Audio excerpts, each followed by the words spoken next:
Szukasz kraju na weekendową podróż? Malta to strzał w dziesiątkę. Wygląda niepozornie na mapie, ale potrafi zmieścić w 2 dniach więcej historii, widoków i klimatów niż niejeden tygodniowy wyjazd. Zapraszam Cię na weekendową przygodę na Malcie. Tam, gdzie jednego dnia odkrywasz miasto rycerzy i pełne historii uliczki, a drugiego dnia zachwycasz się klifami, czerwonymi plażami i dzikim pięknem Gozo. To krótka podróż, która smakuje jak wielka przygoda. Bonjour, witam z Malty. Jesteśmy właśnie w Valetcie, stolicy, obecnej stolicy Malty. Za mną jest fontanna Trytona. Fajne miejsce, żeby rozpocząć w zasadzie przygodę tutaj zwiedzania w Malcie, bo ta fontanna rozdziela trochę stolicę. Za mną nowoczesna Malta, autobusy, restauracje, a po drugiej stronie Stare Miasto. Właśnie tutaj główna ulica Starego Miasta i brama wejściowa. Czemu Trytoni tutaj? Mają michę z wodą, są to synowie Posejdona. Czemu? Malta zawsze od początku kojarzona z potęgą morza, z siłą. Bastion jako tutaj wyspa rycerzy mocno tutaj miała siłę właśnie w morzu. I ta fontanna symbolizuje to, że siłą Malty jest morze. Także tutaj zaczynamy naszą przygodę. Jest ze mną doskonała ekipa. Tego pana pewnie znacie z Malagi, z Gibraltaru. Dzisiaj robimy Maltę. Malta zapowiada się fantastycznie, także subujcie, zostawcie łapkę w górę i lecimy. Także przygoda na Malcie będzie. Rozpoczęcie zwiedzania Valetty od fontanny Trytona i głównej bramy to nie tylko kwestia logistyki, to idealne wejście w klimat całego miasta. Valletta wygląda tak, jakby ktoś naprawdę narysował ją od linijki i w zasadzie dokładnie tak było. Miasto zaprojektowano od podstaw po wielkim oblężeniu, z wojskową precyzją i konkretnym planem. Zamiast chaotycznych, krętych uliczek masz tu idealnie prostą siatkę. Ulice przecinają się pod kątem prostym, tworząc uporządkowany układ, który miał nie tylko wyglądać, ale przede wszystkim działać. Ten geometryczny porządek miał swoje zadanie. Ułatwiał orientację, przewiew powietrza w upalne dni i szybkie przemieszczanie się w razie zagrożenia. Ale dziś daje coś jeszcze. Niezwykłe wrażenie harmonii. Spacerując po Valetcie masz poczucie, że wszystko jest tu na swoim miejscu, a miasto prowadzi cię dokładnie tam, gdzie powinieneś iść.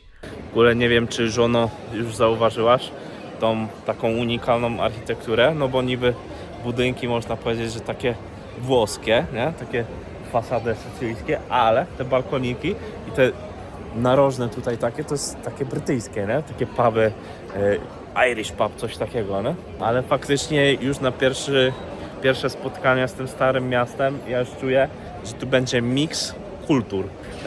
Czy jest tłoczno? No nie, jest marzec i wydaje mi się, że jest dosyć spoko, także dosyć przyjemnie się powinno nam zwiedzać. No ale pan tutaj tam z Bolta mówił, że kiedy jest sezon wysoki, to jest tu okropnie dużo ludzi. Także cieszę się, że jak na nasz tryb zwiedzania, czyli spacerowanie, to będzie spoko. Ja też myślę, że żeby poznać co jest ikoną miasta, warto spojrzeć chyba na magnesy, jakie są na stoiskach. Tutaj w dużej części przeważają magnesy z tą brytyjskością. Właśnie te balkony, czerwone kolory takich można powiedzieć brytyjskich budek. Więc jeśli chodzi o samą Maltę, no to chyba to jest bardziej tutaj ikoną. Jednak te brytyjskie wpływy bardziej niż to, co działo się tutaj wcześniej. Przeważające brytyjskie magnesy, więc coś to oznacza. Teraz zmierzamy tam w stronę katedry świętego Jana, która no tutaj, jak słyszałem z zewnątrz, jest taka nie za ciekawa, ale podobno jak się wejdzie do środka, no to wrażenie jest zupełnie inne. Są złote akcenty, także mówią, że właśnie wystrojem środka tej katedry zakon maltański chciał pokazać: hej, jesteśmy silni, wygraliśmy z Imperium Osmańskim, to jest nasza potęga, także chodźmy zobaczyć, czy tak faktycznie takie wrażenie na nas zrobi. Katedra Świętego Jana w Valetcie to miejsce, które kompletnie zmienia pierwsze wrażenie o tym mieście, bo kiedy patrzysz na nią z zewnątrz, wydaje się surowa, wręcz skromna. Ale wystarczy przekroczyć próg, żeby znaleźć się w jednym z najbardziej imponujących wnętrz w całej Europie. Świątynię zbudowano w XVI wieku jako kościół zakonu maltańskiego, ale to co widzimy dzisiaj to efekt późniejszych barokowych przemian. I trzeba powiedzieć wprost, tutaj wszystko jest na bogato. Złoto, zdobienia, freski i detale pokrywają praktycznie każdą powierzchnię. Pod stopami masz coś absolutnie wyjątkowego. Setki marmurowych płyt nagrobnych rycerzy zakonu. Każda z nich jest inna, bogato zdobiona, pełna symboli i historii. To trochę tak jak spacer po galerii sztuki, tylko że na podłodze.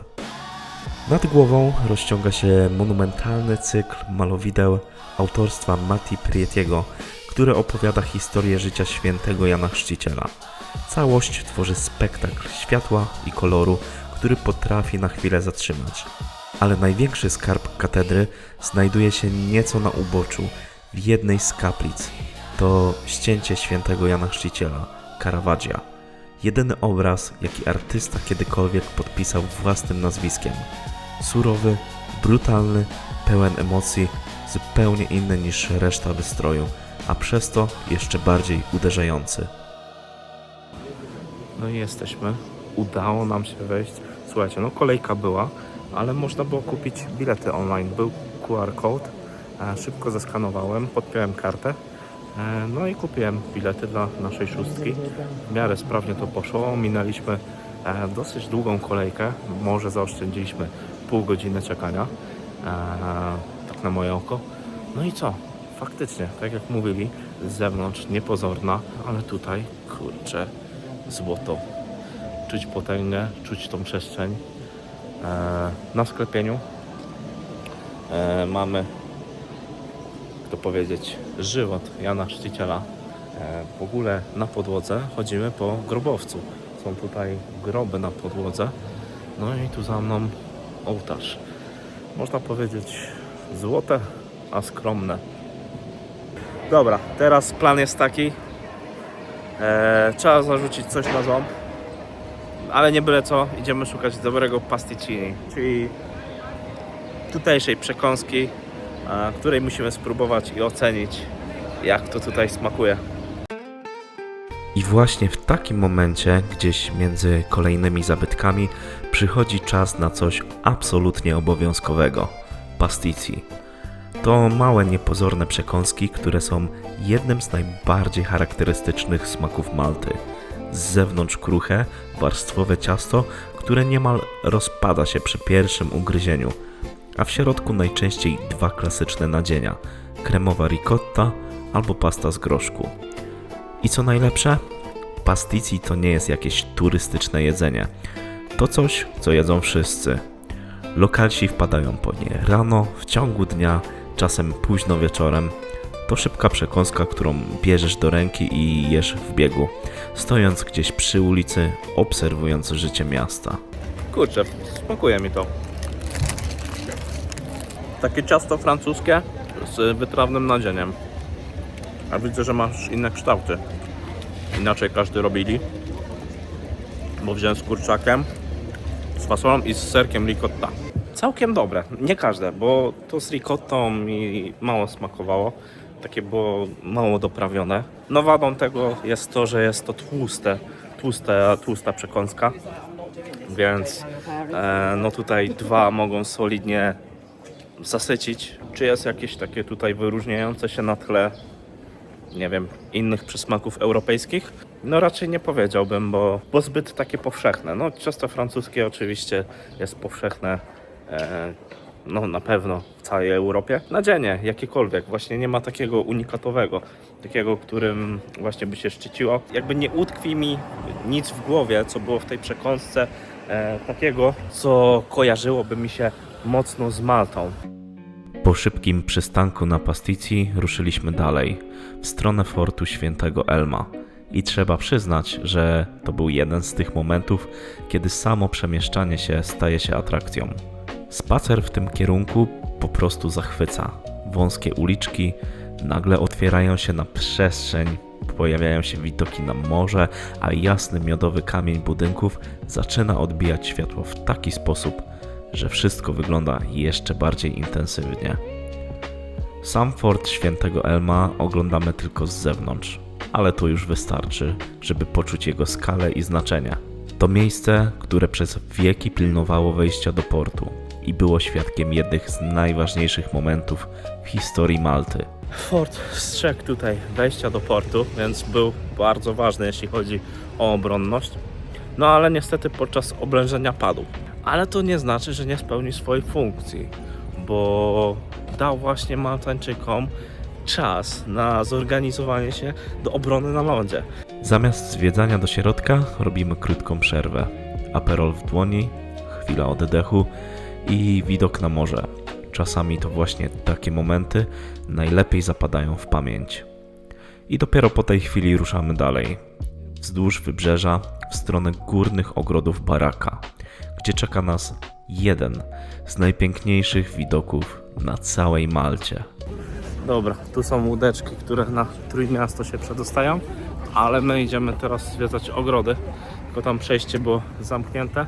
Musimy obejść trochę naokoło, więc użyjemy windy, żeby wjechać na te górne ogrody. Tam tunelem, drugą stroną i tam dojdziemy do windy. No plan był taki, żeby jechać na to Trójmiasto tam, ale typowo tak się zatraciliśmy, pochłonęliśmy tych widoczków, odpoczęliśmy, więc musimy zmienić trochę plan, więc dzisiaj Trójmiasta nie odwiedzimy. Natomiast zostajemy jeszcze w Valetcie, idziemy zobaczyć ogrody, no i potem coś zjeść. Także zostajemy tu jeszcze do wieczora. I co? Dajcie suba. I łapkę w górę. Tak jest. Pięknie. Dobra, przechodzimy na drugą stronę. I właśnie wtedy trafiamy na windę, która zabiera nas prosto do górnych ogrodów Baraka. Sama jazda trwa dosłownie chwilę, ale robi wrażenie. W kilka sekund przenosisz się z poziomu portu wysoko na mury Valetty i już w trakcie wjazdu zaczynasz łapać pierwsze widoki, które tylko zapowiadają to, co zobaczysz na górze.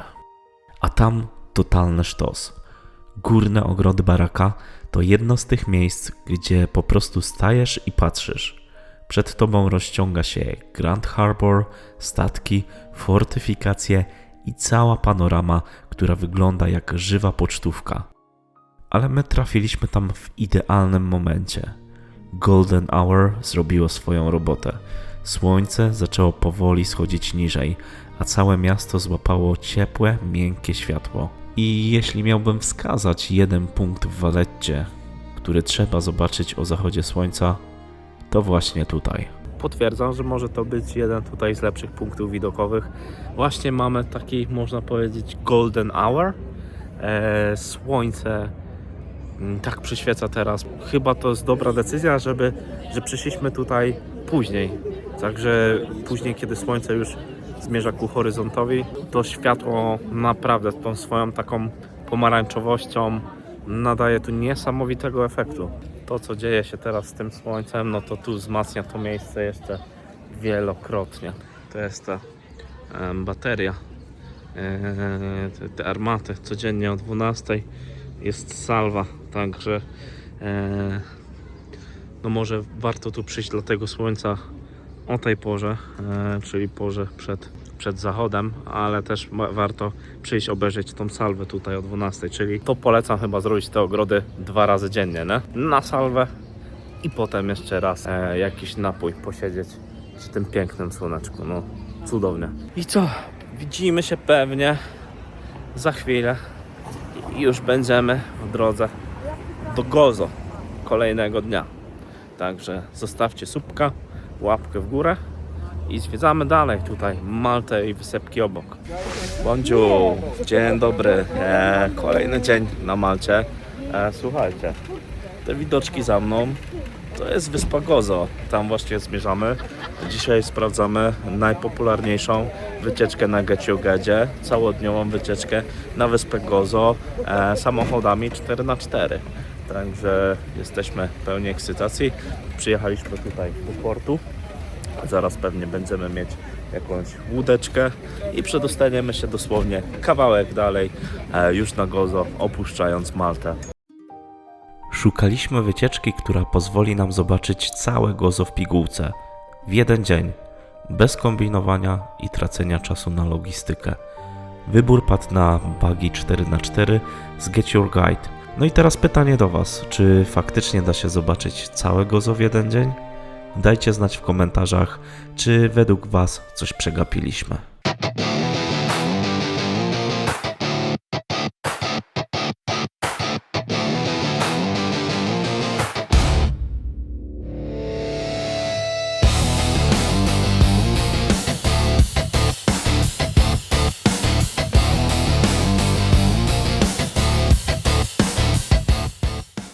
Pierwszy przystanek na punkcik widokowy tak naprawdę, żeby mieć szerokie spojrzenie na Maltę, Comino z Gozo.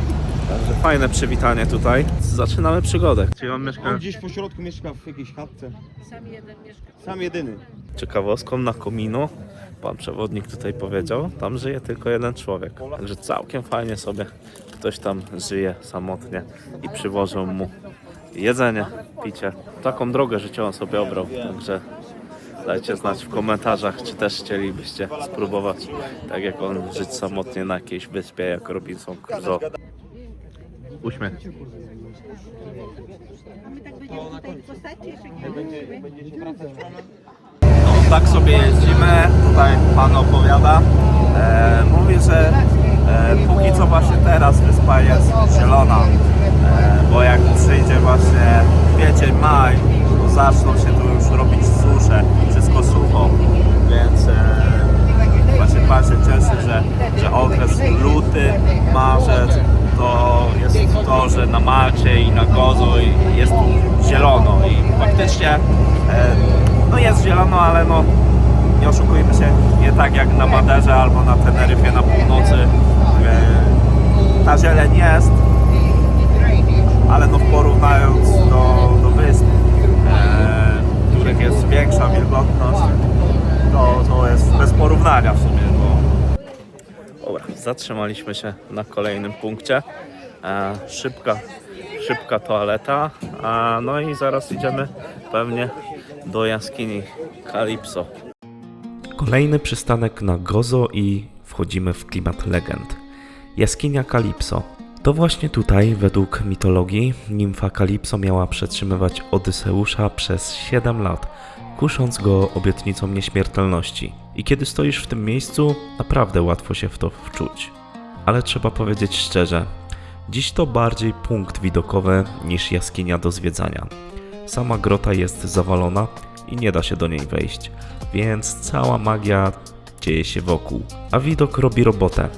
Z klifu rozciąga się panorama na Ramla Bay, czerwoną plażę kontrastującą z turkusową wodą, która wygląda jak wyjęta z pocztówki. I mimo, że samej jaskini nie zobaczysz od środka, to i tak to jest fajny moment, żeby złapać klimat tej historii. Tym bardziej, że gdzieś z tyłu głowy już siedzi wizja Odysei Christophera Nolana.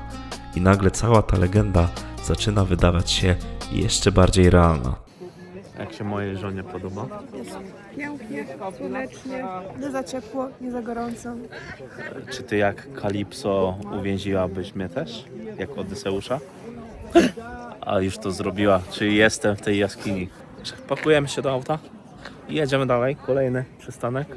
Jakaś świątynia. Także zobaczymy widoczki. Może sama jaskinia tutaj nic nie robi. W sensie no jest to zawalona skała, do której nawet nie można wejść, ale widoczki, punkt widokowy z tej jaskini przepiękny.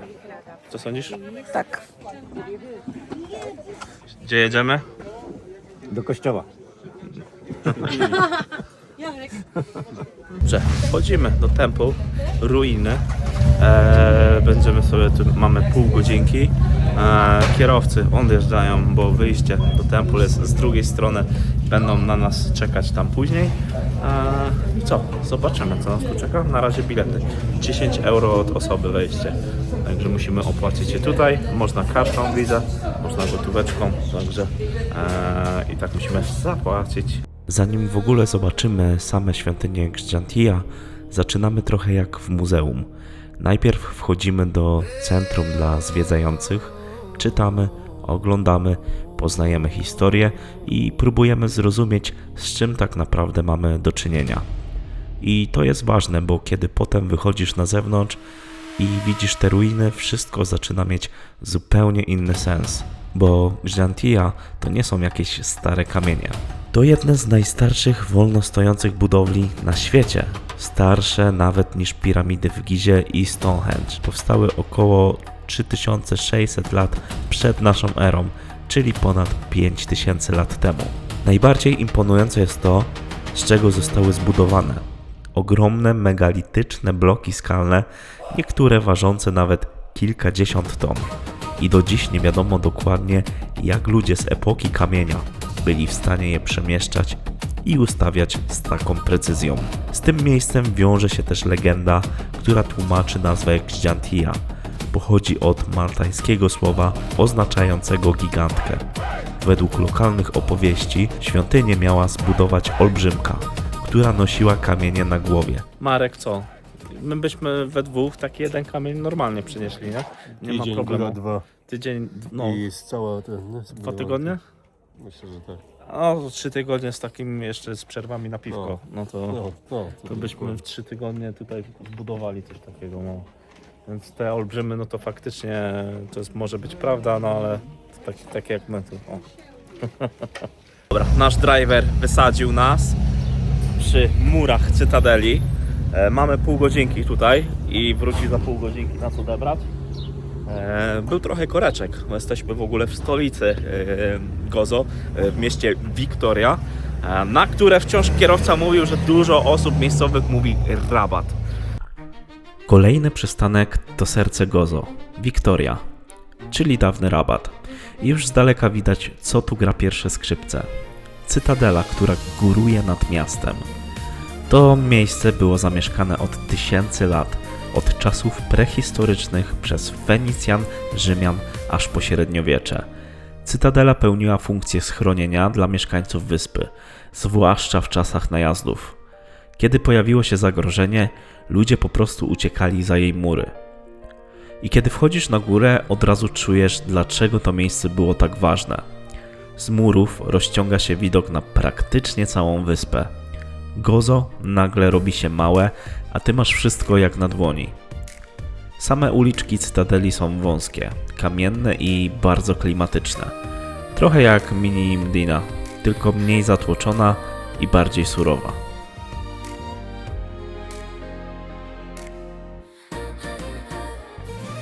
Także no, na murach Cytadeli widoczki mamy niesamowite z każdej strony, faktycznie 360. Tam się ciągną te mury, a tu mam u podnóża Wiktorię. Fantastycznie. Faktycznie, patrząc tak w jedną stronę, potem w drugą, no to mam wrażenie, że widzę stąd jakby Gozo od wybrzeża do wybrzeża, bo z każdej strony widzę morze. Więc faktycznie tutaj ten punkt widokowy obejmuje zasięgiem całą wyspę. Zostawiamy Wiktorię za sobą i ruszamy dalej. Krajobraz zaczyna się zmieniać, robi się bardziej surowo, bardziej dziko. Kolejny przystanek to Beira Bay. Jedno z najbardziej spektakularnych miejsc na całym Gozo. I to jest dokładnie ten moment, kiedy czujesz potęgę natury. Klify, skały, otwarta przestrzeń i morze, które rozbija się o brzeg z ogromną siłą. Wszystko tutaj wygląda, jakby zostało wyrzeźbione przez czas i wiatr. Ale najlepsze dopiero przed nami. Skakujemy do małej łódki i ruszamy w krótki rejs między skałami. I powiem tak, niby to tylko kilka minut, ale emocje są konkretne. Przepływasz przez wąskie przesmyki, mijasz skalne formacje, wpływasz do małych grot, gdzie światło odbija się od wody i tworzy niesamowite kolory. Momentami masz wrażenie, że zaraz zahaczysz o skałę, a chwilę później wypływasz na otwartą przestrzeń. To jeden z tych momentów, które naprawdę zostają w głowie. Dopływamy teraz do miejsca, które kiedyś znał praktycznie każdy. To tutaj stało słynne lazurowe okno. Naturalny skalny łuk, który przez lata był symbolem Malty i pojawiał się wszędzie. W przewodnikach, na zdjęciach, w podręcznikach do geografii. Ja sam doskonale pamiętam je właśnie stamtąd. Niestety w 2017 roku zawaliło się podczas sztormu. I trochę szkoda, bo to jedno z tych miejsc, które chciałoby się zobaczyć na własne oczy. Mam wrażenie, że moja przygoda z podróżami zaczęła się trochę za późno, żeby zdążyć. Ale mimo wszystko, będąc dokładnie w tym miejscu, patrząc na morze i skały, które po nim zostały, i tak czujesz jego obecność. I nagle wszystkie obrazy z dawnych lat wracają do głowy. To jedno z tych miejsc, które pokazują, że natura nie jest stała i że czasem najpiękniejsze rzeczy po prostu znikają. Bardzo fajne doświadczenie, 15 minut łódeczką, relaksik na maksa. Nie no, ta jaskinia, no trochę taka adrenalinka skoczyła, co? Tobie też? No troszeczkę bujało. Bujało. Gdzieś tam no, w środku tej jaskini te fale trochę bardziej bujało. No cóż, to lecimy dalej. Pamiętajcie, zostawiajcie co? Zostawiajcie suba. I łapkę w górę. Super. I Malta, Gozo na weekend. Wydaje mi się, że plan jest mega tutaj realizowany. Wszystko fantastycznie. No może ten lunch dosyć średni. Moja opinia jest taka, że 2 na 10. no 2 na 10 zgadzam się. Ale nie o lunch tutaj chodzi, ale o całą resztę. Wszystko się zgadzało. Jedziemy szukać reszty załogi i będziemy jechać dalej. Ruszamy dalej. Kierunek? Miejsce, gdzie od wieków powstaje sól, prosto z wody morskiej. Ale zanim tam dotrzemy, robimy krótki przystanek przy jednym z najbardziej wyjątkowych miejsc na Gozo, kościele Tapinu. To narodowe sanktuarium Malty, które zasłynęło dzięki historii cudownych uzdrowień i objawień. Już z daleka robi ogromne wrażenie. Stoi samotnie pośród otwartej przestrzeni, jakby wyrastał prosto z krajobrazu. A w środku panuje cisza, spokój, które naprawdę czuć. Po tej chwili zatrzymania ruszamy dalej, w stronę wybrzeża, gdzie czeka nas zupełnie inny klimat. Docieramy do Roman Salt Pans, czyli solnych tarasów wykutych w skale. I to miejsce, które wygląda jak naturalna mozaika. Setki geometrycznych basenów rozciągających się wzdłuż wybrzeża. Proces jest prosty i działa od setek lat. Woda morska trafia do płytkich zbiorników, a słońce i wiatr robią resztę. Odparowują wodę, zostawiając czystą sól. I właśnie to robi największe wrażenie, że to wszystko odbywa się w tradycyjny sposób, bez wielkich maszyn, bez technologii, tylko natura i czas. To kolejny moment na Gozo, który pokazuje, jak bardzo ta wyspa jest autentyczna i jak mocno związana z tym, co daje morze. Tutaj właśnie ciekawostka. Skąd się wzięło słowo pensja? Czyli w sensie oczywiście angielska pensja, salary. Pewnie to z łaciny ma podnoże. Salary. Od soli. Rzymskim żołnierzom płaciło się w soli, dlatego salary. Oryginalnie nazwa pensji bierze się właśnie z soli. Fantastycznie to wygląda w ogóle w tym słońcu, nie? Jak tak się patrzy tu, to jest mega. Na koniec naszej weekendowej przygody przenosimy się do Mdiny, ostatniego punktu na naszej liście na Malcie. Mdina to dawna stolica wyspy, której historia sięga kilku tysięcy lat. Dziś nazywana jest Silent City i bardzo szybko rozumiesz dlaczego. Wystarczy przejść przez bramę, żeby poczuć, jak wszystko zwalnia. Wąskie kamienne uliczki, brak pośpiechu, cisza przerywana tylko dźwiękiem kroków. To miejsce nie próbuje cię zachwycić na siłę. Ono po prostu ma swój rytm. Mdina to też miasto pełne historii. Od czasów arabskich, przez średniowiecze, aż po wpływy europejskich rodów. Spacerując tutaj masz wrażenie, jakbyś przeniósł się w czasie i chyba dlatego to idealne zakończenie tej podróży. Po intensywnej Valetcie i dzikim Gozo, Mdina daje coś zupełnie innego. Spokój i moment, żeby na chwilę się zatrzymać.